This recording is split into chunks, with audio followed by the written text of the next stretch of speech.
Hello दोस्तों, स्वागत है आप सभी का एक बार फिर से आपके अपने चैनल एडुटेनमेंट पर। आई होप आप सभी लोग स्वस्थ होंगे। तो दोस्तों, आज हम करेंगे प्रैक्टिस सेट नंबर 5। आप लोगों के डीएसएसबी की एग्जाम डेट जैसे कि आप सभी लोग जानते हैं कि आ चुकी है और ज़्यादा समय आप लोगों के पास नहीं बचा है। तो इस प्रैक्टिस सेट के हम लोग कवर करेंगे जो जुलाई के अंदर आप लोगों का एग्जाम हुआ था एएसओ का। डीएसएसबी ने एक एग्जाम कंडक्ट कराया था असिस्टेंट सेक्शन ऑफिसर का, तो उसी के क्वेश्चन है जो आपके लिए बहुत ज़्यादा हेल्पफुल रहने वाले हैं। तो इस वीडियो को आप लास्ट तक देखिएगा, ठीक है, क्योंकि रिसेंट में एग्जाम हुए हैं तो चांसेस हैं कि कुछ मिलता जुलता आप लोगों को देखने को मिल जाए। तो पहला क्वेश्चन ये रहा आपकी स्क्रीन पर, बताइए इसका आंसर क्या होगा। Which of the following sultans of Delhi initiated market reforms during his time. Delhi के निम्नलिखित में से किस सुल्तान ने अपने शासनकाल के दौरान बाजार में सुधार करे। मोहम्मद बिन तुगलक ने करे, सिकंदर लोदी ने करे, अलाउद्दीन खिलजी ने करे या फिरोज शाह तुगलक ने करे। बताइए मार्केट पर किसने ध्यान ज्यादा दिया था, बताइए। चलिए, सही जवाब इसमें होगा अलाउद्दीन खिलजी। ठीक है, शाहनाए मंडी की इन्होंने स्थापना करी थी। ठीक है, साराय दिल की इन्होंने स्थापना करी थी। और बाकी मार्केट में जो वो करते हैं, निगरानी जो करते हैं, उसका आप लोग कमेंट करके बताइए इन्होंने किसको नियुक्त करा था। ठीक है, दूसरा क्वेश्चन आपके पास आता है, थोड़ा सा हटके क्वेश्चन है। The great stupa at Sanchi, the oldest stone structure in India, was originally commissioned by Ashoka in which century. Sanchi में स्थित विशाल स्तूप जो भारत की सबसे प्राचीन पाषाण संरचना है का निर्माण मूलतः अशोक ने किस शताब्दी में करा। छठी में, पांचवी में, तीसरे में या फोर्थ में। बताइए ग्रेट स्तूप अशोक ने कब बनाया, बताइए। देखिए सही जवाब इसमें होगा ऑप्शन नंबर थर्ड। ठीक है, थर्ड सेंचुरी के अंदर इसको बनाया गया था। बाकी आप सभी लोग जानते होंगे कि 1837 के अंदर जेम्स प्रिंसेप ने सबसे पहले इनको डेसिफर्ड करा था और अशोक नाम इन्होंने पाया था। ठीक है, इनके जो 16 जो इनके वो थे 16 महाजनपद थे ना, आप सभी लोग जानते हैं, इनकी बहुत सारी शिलालेख मिली थी। ठीक है, अब उनमें जो ज्यादातर जगह था वो देवनागरी था, लेकिन कर्नाटक के अंदर जो है इनको अशोक वहां पर मेंशन मिला था। ठीक है, कर्नाटक के अंदर और गुजर के अंदर, एमपी के, मध्य प्रदेश के गुजर के अंदर, तो यहाँ दो जगह इनको आ, अशोक मेंशन मिला था। क्वेश्चन नंबर थर्ड की बात करते हैं कि in which Indian state are the national game scheduled to be held from January 28 2025 से फरवरी 14 2025 तक।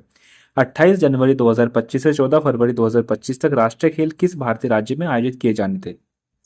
बताइए, आपके पास चार ऑप्शन रहेंगे, हिमाचल में, गोवा में, गुजरात में या फिर उत्तराखंड में। बताइए। तो सही जवाब इसमें होगा आप लोगों का उत्तराखंड में। तो उत्तराखंड के अंदर आप लोगों के नेशनल गेम शेड्यूल है जनवरी 28 से फरवरी 2025 के लिए। बाकी उत्तराखंड के अंदर आप लोग जानते हैं कि सबसे पुराना जो हमारा नेशनल पार्क है जिम कॉर्बेट, वो भी यहीं पर है। ठीक है, फ्लावर वैली भी यहीं पर देखने को हमको मिलती है। ठीक है, नंदा देवी भी इधर ही है। ठीक है, चलिए क्वेश्चन नंबर फोर्थ की बात करते हैं। In 1918 Mahatma Gandhi went to which city to organize a satyagraha among the cotton mill workers. 1918 में महात्मा गांधी सूती कपड़ा कारखानों के मजदूरों के बीच सत्याग्रह को संगठित करने के लिए किस शहर गए थे। अहमदाबाद गए थे, खेड़ा गए थे, चंपारण गए थे या बारदोली गए थे। बताइए। तो सही जवाब इसमें होगा ऑप्शन नंबर फर्स्ट, अहमदाबाद गए थे। ठीक है, आगे बात करते हैं। क्वेश्चन नंबर फिफ्थ आपके पास आता है, विच of the following currently represent the formula for net national product factor cost. निम्नलिखित में से कौन सा सूत्र एनएनपीएफसी कारक लागत पर निवल राष्ट्रीय उत्पाद को सही ढंग से निरूपित करता है। आपके पास चार ऑप्शन रहेंगे, इकोनॉमिक्स का क्वेश्चन है जिसको ज्यादातर बच्चे कलेक्ट भी करते हैं। तो बताइए इसका क्या होगा। तो सही जवाब इसमें होगा, जब आप ग्रोस नेशनल प्रोडक्ट में से मार्केट प्राइस पर उसमें डेप्रेशन सब्ट्रैक्ट कर देंगे, फिर उसमें से नेट इनडायरेक्ट टैक्स भी सब्ट्रैक्ट कर देंगे, आपके पास बचेगा net national product at factor cost. ठीक है, क्वेश्चन नंबर सिक्स की बात करते हैं, ये भी इकोनॉमिक्स से संबंधित है। In the monetary policy committee MPC meeting of June 2025 what is the projected GDP growth for the financial year 2025-2026। ठीक है, बताइए प्रोजेक्टेड क्या है, कितना अंदाजा लगाया है कि मतलब इतना तो हमको अचीव करना ही है। 8.5, 7.5, 8 या 6.5। बताइए जी। तो सही ऑप्शन होगा आप लोगों का ऑप्शन नंबर सेकंड, 7.5। सातवें क्वेश्चन की बात करते हैं, विच of the following rulers of the Golconda सल्तनत बिल्ड द मॉन्यूमेंट नेम चार मीनार इन हैदराबाद। तो गोलकोंडा सल्तनत में निम्नलिखित में से किस शासक ने हैदराबाद में चार मीनार नामक स्मारक का निर्माण करवाया था? इब्राहिम रजा, मोहम्मद कुली कुतुब शाह, खाने जहां या मोहम्मद आदिल शाह? बताइए, गोलकोंडा में किसने बनवाया था? देखो आप सभी लोग जानते हैं कि ये गोलकोंडा, बीजापुर, बीदर, ये पांच थे ना। एक तो आप लोगों का बीजापुर था, एक आप लोगों का बीदर था, एक आप लोगों का अहमदनगर था, एक आप लोगों का गोलकोंडा था, और एक और है, एक और है, बताइए, उसका कमेंट करके बताइएगा। ये पांच भागों में विभाजित हुआ था ना। तो इसमें सही जवाब आप लोगों का होगा मोहम्मद कुली कुतुब शाह। आठवें क्वेश्चन की बात करते हैं। विच of the following initiative of the government of India is not a part of sustainable development SDG 11 sustainable cities and communities? निम्नलिखित में से भारत सरकार की कौन सी पहल सतत विकास का लक्ष्य SDG सस्टेनेबल डेवलपमेंट गोल का समुदाय या हिस्सा नहीं बना है? PM ई बस सेवा स्कीम, या national heritage city development and augmentation योजना, हृदय जिसको बोलते हैं, या नेशनल एजुकेशन पॉलिसी, या फिर Atal mission rejuvenation and urban transformation? बताइए। देखो ये इसका आंसर है नहीं, ठीक है, तो ये ऊपर नीचे नहीं करना पड़ेगा। तो आप लोगों को बताना है कि इसमें से SDG का पार्ट कौन सा नहीं बना है, बताइए। चलिए, सही जवाब इसका होगा नेशनल एजुकेशन पॉलिसी आप लोगों का नहीं बना है। क्वेश्चन नंबर 9 की बात करते हैं। As of August 2025 what is the total number of UNESCO world heritage site in India? अगस्त 2025 की स्थिति के अनुसार भारत में कुल कितने यूनेस्को विश्व धरोहर स्थल है? बताइए। देखो जल्दी जल्दी करेंगे ना तभी चीजें कवर होंगी, नहीं तो फिर 20 क्वेश्चन के लिए वहाँ एक एक घंटा करा रहे हैं, आप भी जानते हैं कौन करा रहे हैं। तो 53 है। बाकी बायोस्फीयर रिजर्व की बात करें तो वो आप लोगों के 18 है। आगे बात करते हैं, what is the approximate percentage of iron in magnetite ore? Iron की परसेंटेज आप लोगों को बतानी है, 70%, 20%, 30% या फिर 50%? बताइए आयरन की। Fe3O4, बताइए क्या परसेंटेज होती है आयरन की? तो सही जवाब इसमें होगा ऑप्शन नंबर फर्स्ट, 70%। और बाकी आप लोग जानते हैं जो कोयल हमारे पास होता है ना, उसके कितने वो होते हैं? मतलब एक तो आप लोगों का एंथ्रासाइट होता है जिसके अंदर कार्बन की मात्रा सबसे ज़्यादा होती है, ठीक है। फिर उसके बाद आप लोगों का बिटुमिनस होता है, फिर आप लोगों का लिग्नाइट होता है, फिर आप लोगों का पीट होता है। पीट सबसे निचले लेवल का जो कार्बन होता है वो होता है, ठीक है जी। आगे बात करते हैं, क्वेश्चन नंबर 11 हमारे पास आता है। According to ministry of environment forest and climate change which of the following is not designated site for the conservation and management of mangrove forest? पर्यावरण वन और जलवायु परिवर्तन मंत्रालय के अनुसार निम्नलिखित में से कौन सा स्थल, प्लेस आप लोगों को बताना है, जो मैंग्रोव वनों के संरक्षण और प्रबंधन के लिए चिन्हित नहीं है, यानी कि यहाँ पर आप लोग conservation and management of mangrove forest नहीं कर सकते? बताइए। कन्याकुमारी, भीतरकनिका, गल्फ ऑफ कच्छ, या फिर पुलिकत? बताइए। देखिए सही जवाब इसमें होगा आप लोगों का कन्याकुमारी में, ठीक है जी। आगे बात करते हैं, सिटीजनशिप एक्ट के बारे में आप लोगों से क्वेश्चन पूछा है। The citizenship act which deals with matter relating to Indian citizenship after the commitment of constitution was passed in which year? नागरिकता अधिनियम जो संविधान के लागू होने के बाद भारतीय नागरिकता से संबंधित मामलों से संबंधित है, किस वर्ष पारित किया गया था? आप लोगों के पास चार ऑप्शन रहेंगे, 1958, 1961, 1955 और 1950। बताइए। सही जवाब आप लोगों का होगा दोस्तों 1955, ठीक है। आगे बात करते हैं, एज पर report in July 2025 which of the following institution developed biodegradable packaging and agriculture waste? जुलाई 2025 की एक रिपोर्ट के अनुसार निम्नलिखित में से किस संस्थान ने एग्रीकल्चर अपशिष्ट, कृषि अपशिष्ट से जैव निम्नीकरण यानी कि बायोडिग्रेडेबल पैकेजिंग विकसित की है? आपके पास चार IIT के नाम है, बताइए।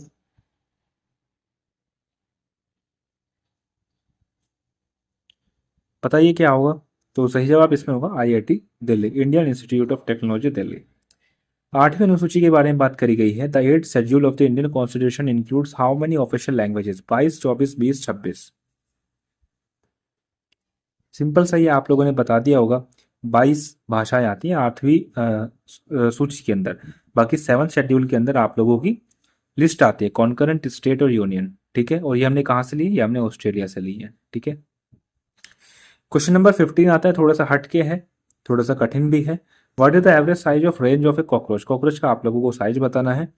0.6 टू 7.6, 9.6 टू 11.6, 8.1 टू 9.6, 7.6 टू 8.1। बताइए जी, क्या एवरेज साइज होता है? तो सही जवाब इसमें होगा 0.6 से लेकर के 7.6। चलिए 16वें क्वेश्चन की बात करते हैं। अकॉर्डिंग टू 2011 के census, what is the difference between the literacy rate of man and women? साक्षरता दर के अंदर आप लोगों को अंतर बताना है पुरुषों और महिलाओं की। बहुत सिंपल क्वेश्चन है, हालांकि एक ऑप्शन इसमें नीचे है, लेकिन इन तीन में से इसका आंसर है। देखो टोटल तो आप लोगों की 74.04 है, पुरुष की आप लोगों की 82.4 है, ठीक है, 82.14, ठीक है। अब बताइए कितना होगा? महिलाओं के तो जानते होंगे, हाँ जी, बात जानते हैं, 65 पॉइंट समथिंग है। तो सही जवाब आप लोगों का होगा ऑप्शन नंबर थर्ड। आगे बात करते हैं, कौन सा ओशन बेसिन है जो larger than all the continent of the earth combined? कौन सा महासागरीय बेसिन पृथ्वी के सभी महाद्वीपों के संयुक्त क्षेत्रफल से भी बड़ा है? Southern ocean, Indian ocean, Pacific ocean या अटलांटिक ओशन? बताइए किसका ओशन बेसिन सबसे बड़ा है? चलिए सही जवाब इसमें होगा पैसिफिक ओशन। आपने गैस भी कर लिया होगा, ठीक है। एक ट्रिक होती है जिससे हम इसको याद करते हैं, पैसा, पी से पैसिफिक, ठीक है, इसे से अटलांटिक, इसे से साउदर्न, इससे फिर इंडियन, फिर इससे अरब। आगे बात करते हैं, क्वेश्चन नंबर 18 हमारे पास आता है, by what name are tropical deciduous forest are also known in India? Bharat में उष्ण कटिबंधीय पर्णपाती वनों को किस नाम से जाना जाता है? मैंग्रोव, माउंटेन, एल्पाइन या मॉनसून? बताइए।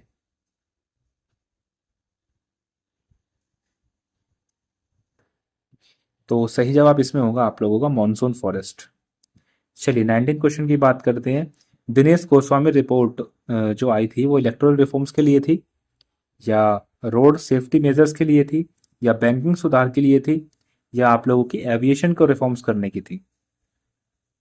दिनेश गोस्वामी कमेटी। देखो जो दिनेश गोस्वामी रिपोर्ट जो आई थी, कमेटी जो बनाई गई थी, वो 1990 के अंदर बनाई गई थी, जिसका मेन मोटिव था इलेक्टोरल को रिफॉर्म करना। इलेक्टोरल रिफॉर्म के लिए आपकी आई थी। बाकी बैंकिंग रिफॉर्म के लिए हमने एक ज्वाइंट सेटिंग आप लोगों ने पढ़ी होगी, ठीक है। ज्वाइंट सेटिंग आप लोगों की टोटल 3 बार बैठी है, ठीक है।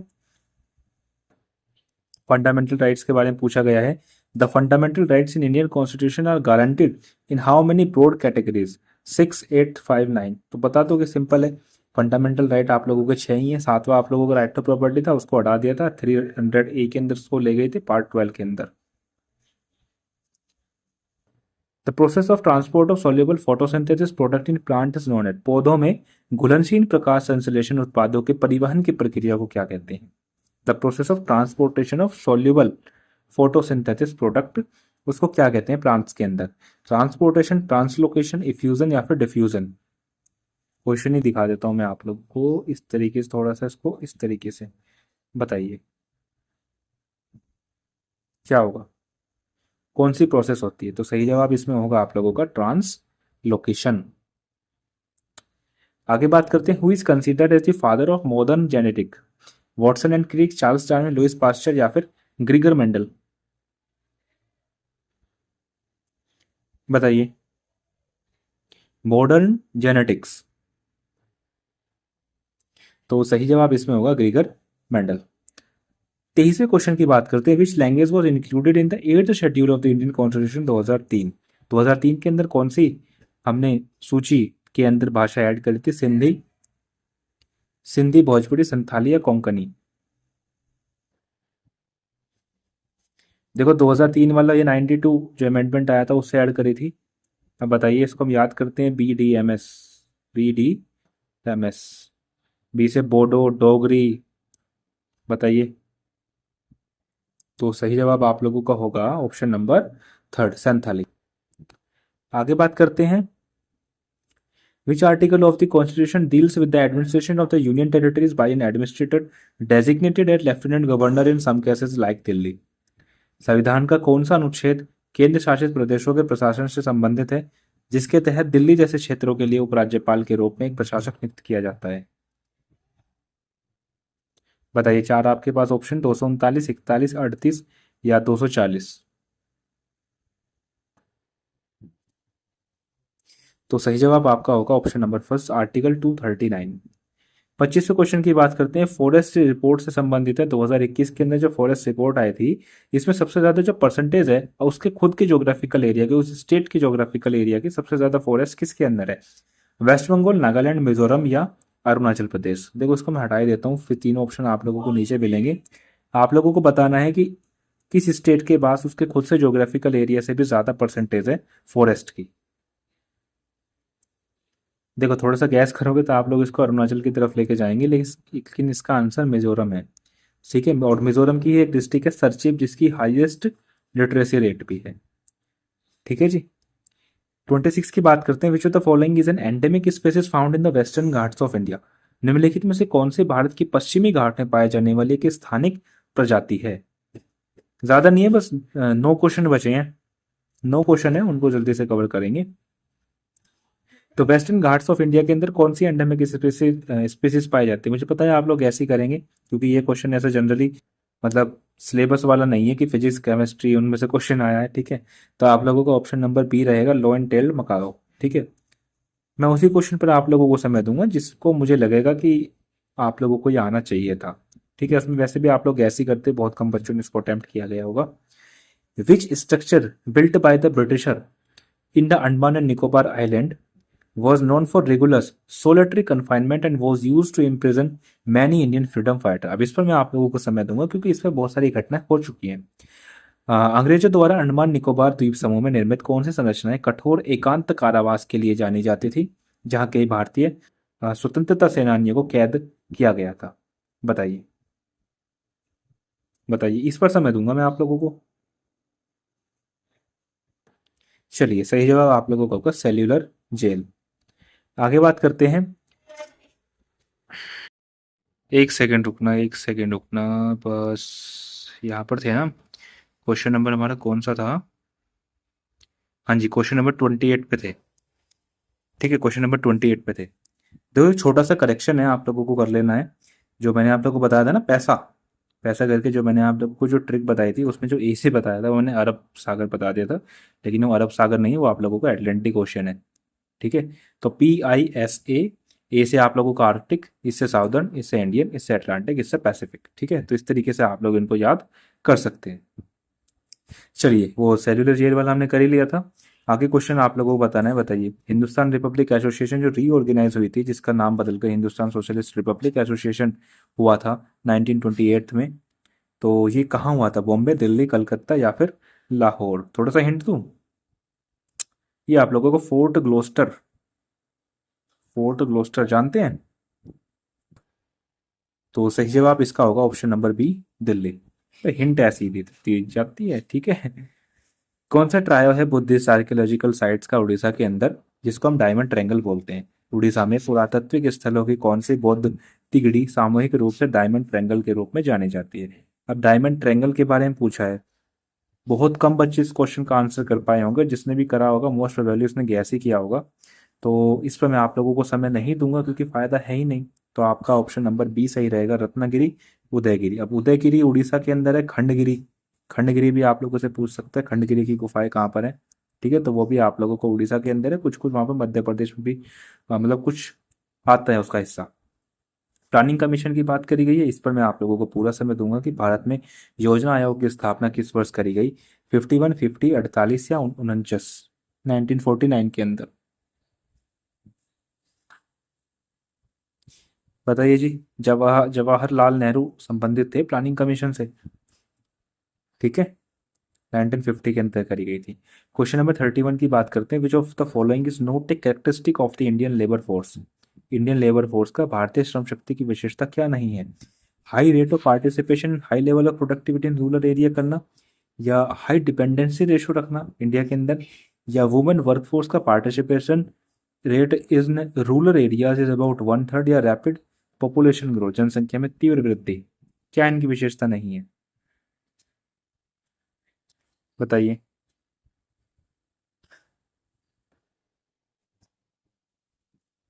बताइए जी, क्या होगा इसका?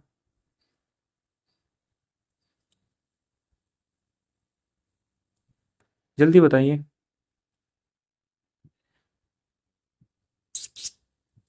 चलिए इसका आप लोग कमेंट करके बताइएगा, ठीक है। इस क्वेश्चन का आंसर आप लोग कमेंट करके बताइएगा। चलिए 32 क्वेश्चन की बात करते हैं। Under the iDEX framework of ministry of defence which scheme aims to develop the tech critical and strategic technology. Sparsh scheme Adwitiya Sankalp या उत्कर्ष इनिशिएटिव चला गया है, डिफेंस से संबंधित है, ध्यान रखिएगा। आईडेक्स, तो सही जवाब इसमें होगा आप लोगों को अदिति। अदिति स्कीम चलाई गई है। क्वेश्चन नंबर 32 की बात करते हैं। In the production analysis why are isoquants generally depicted as convex to the origin. उत्पादन विश्लेषण में समोत्पाद वक्रों, जिसको आइसोक्वेंट्स बोलते हैं, सामान्यतः मूल बिंदु की ओर अवतल कॉन्वेक्स क्यों दर्शाया जाता है?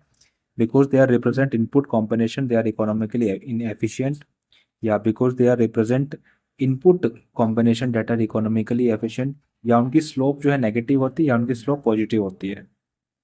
बताइए। क्वेश्चन एक बार दोबारा से पढ़ लीजिए आप। ये रहा। तो सही जवाब इसमें होगा उनकी जो स्लोप होती है वो नेगेटिव होती है। 34 की बात करते हैं। फाइनेंशियल लिटरेसी वीक जो आप लोगों का 2025 के अंदर चला था, उसकी थीम क्या थी? Prudent use of digital financial services, get a good start, be financially strong, या good financial behaviour your protector, या फाइनेंशियल लिटरेसी वुमन प्रोस्पेरिटी।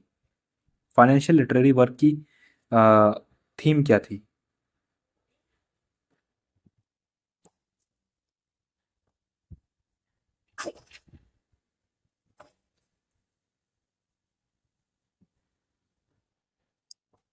तो सही जवाब आप लोगों का होगा good financial behaviour your protector.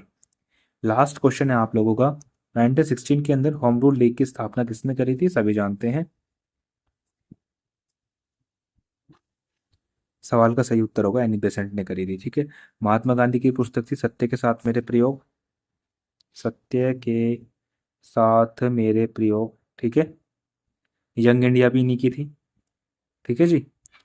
तो ये दोस्तों आप लोगों के 35 क्वेश्चन थे, और आई होप वीडियो आप लोगों को पसंद आई होगी। जल्दी से फिनिश कर लिया हमने, लगभग 20 मिनट के अंदर हमने 35 क्वेश्चन आप लोगों के कवर करे हैं, तो थोड़ा सा अप्रिशिएशन तो बनता है। तो बस फिलहाल के लिए इतना ही। तो इस वीडियो को ज़्यादा से ज़्यादा क्लियर कीजिएगा, क्योंकि रिसेंट क्वेश्चन है, आने के चांसेस हैं मिलते जुलते। तो बस फिलहाल के लिए इतना ही। धन्यवाद।